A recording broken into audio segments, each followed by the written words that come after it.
Hello friends, welcome to lunch service. This is Ram Soni. आज हम discuss करेंगे एक बहुत ही महत्वपूर्ण इंडेक्स के बारे में, ग्लोबल ड्रग पॉलिसी इंडेक्स 2021। इसे भारत को जो रैंक मिली है वो मिली है 18th rank. Complete full analysis करने वाले हैं ड्रग पॉलिसी भारत में कैसी है और दुनिया में किस तरह की है, उससे भारत की रैंक क्या है, क्यों है, इन सभी चीज़ों के बारे में डिस्कस करेंगे। तो पहली बात तो याद रखिए, ग्लोबल ड्रग पॉलिसी इंडेक्स ये पहली बार रिलीज किया गया है और एज ऑफ नाउ इसको रिलीज किया है हार्म रिडक्शन कंसोर्टियम। ये एक ऑर्गेनाइजेशन है जिसके द्वारा ग्लोबल ड्रग पॉलिसी इंडेक्स को रिलीज किया गया है। इसमें तकरीबन 75 इंडिकेटर्स को यहां पर कंसीडर किया गया है और इसमें 5 ब्रॉड डायमेंशंस हैं, जैसे ड्रग पॉलिसी में क्रिमिनल जस्टिस है, एक्सट्रीम रिस्पॉन्सेज हैं, हेल्थ एंड हार्म रिडक्शन है, access to internationally controlled medicine है एंड डेवलपमेंट है। ये कुछ कंसीडर्ड किए गए हैं, ये कुछ इंडिकेटर्स हैं। अब इस इंडेक्स में हम देखें तो एज ऑफ नो नॉर्वे की रैंक टॉप में है, न्यूजीलैंड सेकंड नंबर पे है, पुर्तगाल इसमें थर्ड रैंक पे है, यूके फोर्थ में है, ऑस्ट्रेलिया यहां पर फिफ्थ रैंक पे है। तो ये जो कंट्रीज हैं एज ऑफ नो यहां पे आप देख सकते हैं, दीज आर 5 लीडिंग कंट्रीज जहां पर प्रॉपर तरीके से हेल्थ ड्रिवन ड्रग पॉलिसीज काफी ऑर्गेनाइज तरीके से हैं। ना सिर्फ पॉलिसी बनाई जाती है बल्कि उसका इंप्लीमेंटेशन ही बहुत ही ऑर्गेनाइज तरीके से होता है। 5 लोवेस्ट रैंकिंग में यदि हम देखें तो यहां पे आते हैं Brazil, Uganda, Indonesia, Kenya and Mexico. ये कंट्रीज हैं। हालांकि मैक्सिको के ड्रग कार्टेल्स का नाम आपने खूब सुना होगा। These are countries which are the worst performer in this index. India की रैंक की बात करें तो भारत की rank as of now 30 countries में कैलकुलेट किया गया था, जिसे भारत की रैंक 18th रैंक है। तो ये भारत के लिए बहुत अच्छी बात नहीं है कि 30 कंट्रीज में हमारी रैंक जो है वो 18th रैंक पे है। आप देख सकते हैं यदि हम मार्क्स की बात करें तो नॉर्वे को 74 स्कोर हुआ है, वहीं पे भारत की बात करें यहाँ पे भारत को मात्र 46 स्कोर मिला है। तो यहाँ पर पॉलिसीज की बात करें, पॉलिसी भारत में बहुत अच्छी बन जाती है, लेकिन जब इंप्लीमेंटेशन की बात करते हैं तो भारत में इंप्लीमेंटेशन बहुत ही खराब है। We are having the worst policies for implementation. Well look at here, evenly यदि हम बात करें कि हमारे देश में ये इंडेक्स जो है, इसमें हालांकि इंडेक्स तो आ ही गया, ऑब्वियस सी बात है, लेकिन हमारे देश में narcotics drug and psychotropic substances act 1985 को भी हालांकि मॉडिफाई करने की बात की जा रही है। अभी आप लोगों ने ड्रग केसेस में कई सारे मामले सुने होंगे, कुछ पोर्ट्स हैं जहां पर काफ़ी सारा ड्रग मिला। और इसके अलावा एक आर्यन खान का एक आपने केस सुना होगा जो इस समय काफ़ी पॉपुलर था। कुछ दिनों पहले सुशांत सिंह राजपूत केस था, उसमें भी ड्रग्स की बात हो गई थी।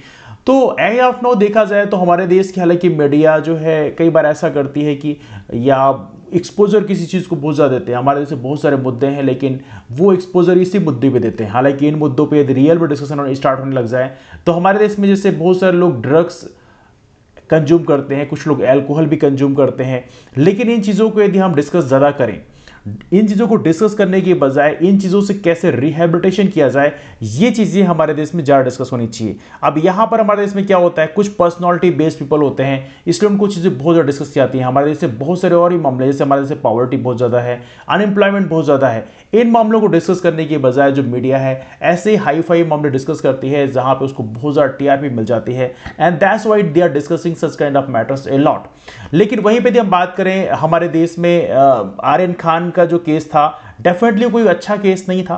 तो वहां पे आर्यन खान को बेसिकली यदि ये ड्रग यूज हुआ है तो वहां पे उसको रिहेबिलिटेशन भेजना चाहिए था, लेकिन मीडिया ट्रायल बहुत ज्यादा हुआ और ऐसे ही मामला सुशांत सिंह के केस में भी हुआ। That is very painful affair. तो मीडिया को एज ऑफ नो देखा जाए तो जो ऐसे मुद्दे हैं जो रियल में देश को डेवलप करते हैं, ऐसे मुद्दे को यहां पर उछालना चाहिए, डिस्कस करना चाहिए। लेकिन बहुत सारे मीडिया के जो कह सकते हैं टॉप एंकर्स हैं, उन्होंने ऐसी वर्स्ट तरीके से चीज़ों को परफॉर्म किया जो कहीं ना कहीं देश को एक ऐसी जगह ले जाता है, धकेल देता है, जो कहीं ना कहीं काफ़ी पेनफुल है। Anyway, that's different point. हालांकि यहाँ पे ministry of social justice and empowerment जो मिनिस्ट्री है, इन्होंने खुद भी अनाउंसमेंट किया है।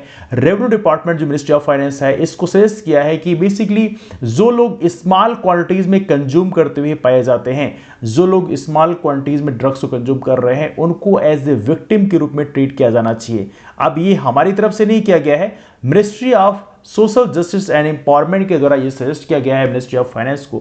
अब देखिए ये क्यों है, जो कई बार हमने देखा है कि जो लोग ड्रग को कंज्यूम करते हैं या अल्कोहल कंज्यूम करते हैं चैन में, तो कई बार उनको चीज़ें रजिस्ट करना बहुत मुश्किल हो जाता है। मैंने बहुत सारे अल्कोहल एडिक्ट्स को देखा है, ड्रग एडिक्ट्स को देखा है, लेकिन ऐसे लोगों को जो एडिक्ट हो जाते हैं इस चीज़ों के, उनको प्रॉपर तरीके से रिहेबिलिटेशन भेजना चाहिए। जबकि उनके मुद्दे को जो उछालने के बजाय प्रॉपर तरीके से उनको रिहेबिलिटेशन भेजोगे तो चीज़ें बेटर होंगी। तो उन्होंने कहा कि इनको विक्टिम के रूप में ट्रीट किया जाए तो शायद चीजें ज्यादा बेहतर मिलेगी। हालांकि पनिशमेंट भी दे सकते हैं, लेकिन यहां पर उन्होंने सजेस्ट किया है कि इसको कल्प्रिट के रूप में ट्रीट करने के बजाय विक्टिम के रूप में ट्रीट किया जाना चाहिए और उनको कंपल्सरी ट्रीटमेंट दिया जाना चाहिए, रिहैब में भेजना चाहिए जेल टर्म देने की बजाय, है ना। तो यह भी एक बड़ा महत्वपूर्ण मामला है। लेकिन जो बड़े बड़े ड्रग डीलर्स हैं, देखिए असल में हमारा काम क्या होना चाहिए, हमारा काम होना चाहिए जो असल में ड्रग डीलर है उसको पकड़ना चाहिए। क्योंकि ऑब्वियसली हमारे देश में ड्रग जो है ऐसे सप्लाई होती है जो अपने आप में एक बहुत ही पेनफुल अफेयर है।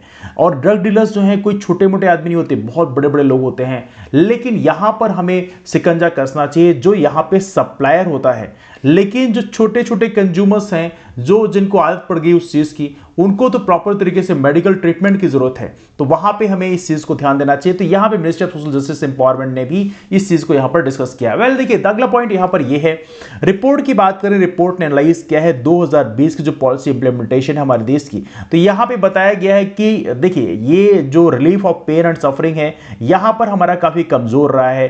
Countries like India, Indonesia, Mexico, Senegal की बात करें तो ये स्कोर तो बहुत हाई करते हैं पॉलिसी बनाने में, लेकिन जब इंप्लीमेंटेशन की बात करते हैं तो वहां पर इनका इंप्लीमेंटेशन काफी खराब होता है। मतलब कह सकते हैं 0 आउट ऑफ 100 इनका इंप्लीमेंटेशन है। तो मतलब इंप्लीमेंटेशन हमारा काफी खराब है। यदि हम बात करें, हमारे जो बहुत बड़े बड़े जो नेता होते हैं कहते हैं, बहुत बड़ी बड़ी बात करते हैं कि हमारा हेल्थ सिस्टम ये है, आयुष्मान भारत जैसी योजनाएं हम चालू करते हैं, जैसे 5 लाख तक का एक प्रकार से इंश्योरेंस कवरेज हम देने की बात करते हैं। लेकिन दूसरी तरफ यदि हम ग्राउंड लेवल पे रियल में इंप्लीमेंटेशन की बात करें तो हमारे बहुत सारे गांव ऐसे हैं जहां 15 से 20 किलोमीटर के डिस्टेंस में एक डॉक्टर तक नहीं बैठता। तो आयुष्मान भारत जैसे दिखावटी स्कीम देकर आप हमारे देश का रियल भला नहीं कर सकते। यदि आपको करना है तो आप हेल्थ फैसिलिटीज जो हैं ग्राउंड लेवल पे प्रोवाइड कराइए। हमारे देश में आज ही बहुत सारे ऐसे गांव हैं जहां पे 15-20 किलोमीटर दूर, 25 किलोमीटर दूर एक हायर सेकेंडरी स्कूल होती है। तो कहीं ना कहीं हमारे देश में स्कीम्स, दिखावटी स्कीम बजाने के बजाय आप प्रॉपर तरीके से ये लेके आए कि उस चीज को प्रॉपर तरीके से ग्राउंड पे इंप्लीमेंट करें और ग्राउंड पे जो रियल चीजें हैं उसको आप प्रोवाइड कराएं, तो शायद हमारे देश का बेनिफिट ज्यादा मिले। एनीवे, इसमें ओपिनियन आपके क्या है आप इसमें कमेंट करके बता सकते हैं कि हमारे देश को और कौन कौन सी तरीके से पॉलिसीज को इंप्लीमेंट करना चाहिए, ये आप अपने नीचे कमेंट करके जरूर बता सकते हैं। डिस्कशन का इसे वाइंड अप करते हैं, मुलाकात करते हैं आप लोग फिर। हाँ, जो नए फ्रेंड्स हैं वो लर्न सर्विसेज नाम का टेलीग्राम ग्रुप जरूर ज्वाइन कर सकते हैं। यहाँ पे क्लासेस की इंफॉर्मेशन शेयर की आती है, तो इसके माध्यम से भी आप हमसे जुड़ सकते हैं। मुलाकात करते हैं आप लोग फिर, तब तक के लिए bye bye and take care.